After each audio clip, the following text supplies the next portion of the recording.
Bayangkan dunia di tahun 2050.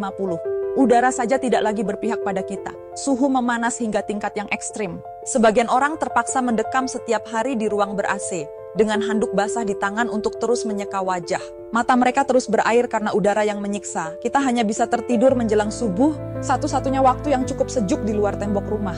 Peningkatan suhu yang tak terkendali menyebabkan kekeringan parah di berbagai belahan dunia. Hanya mereka yang kaya yang mampu membayar air, sementara keran-keran publik terkunci rapat, hutan-hutan terbakar, dan 2 miliar orang menghadapi langsung suhu yang bisa meroket hingga 60 derajat Celcius, titik panas di mana tubuh manusia tak dapat bertahan lebih dari 6 jam. Di tahun 2050, permukaan laut naik drastis. Badai ekstrem menyapu kota-kota pesisir, menyebabkan ribuan nyawa melayang dan jutaan orang terusir dari rumah mereka.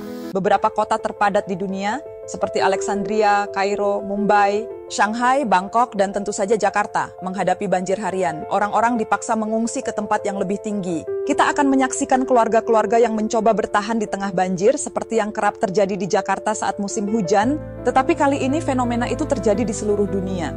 Pandemi menjadi tantangan baru. Ini bukan sekadar varian virus, tetapi hasil dari perubahan suhu, banjir, urbanisasi, dan pergerakan populasi. Setengah dari populasi dunia berisiko tertular malaria atau demam berdarah.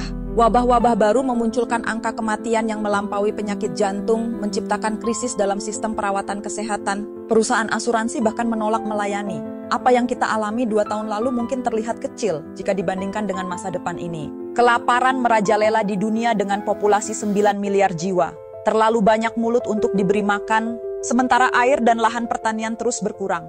Harga bahan makanan melonjak tajam, dan jumlah orang kurang gizi meningkat pesat. Bantuan logistik jika ada sulit sampai karena terhalang bencana yang terus terjadi.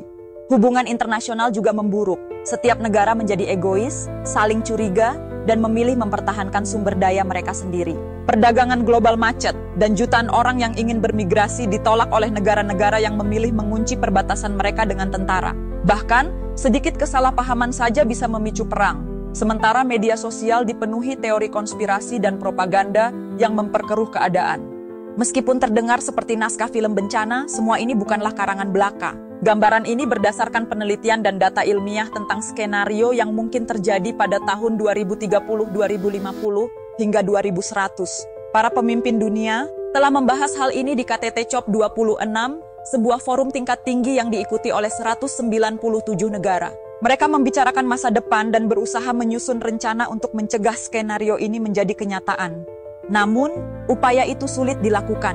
Kepentingan setiap negara seringkali saling bertentangan, dan kesepakatan membutuhkan tarik ulur yang rumit. Meski begitu, pengurangan karbon secara progresif harus dilakukan, dengan target 0 emisi secepatnya. Negara-negara maju, yang secara historis lebih bertanggung jawab atas emisi karbon, harus membantu pendanaan bagi negara-negara lain untuk memerangi krisis iklim ini.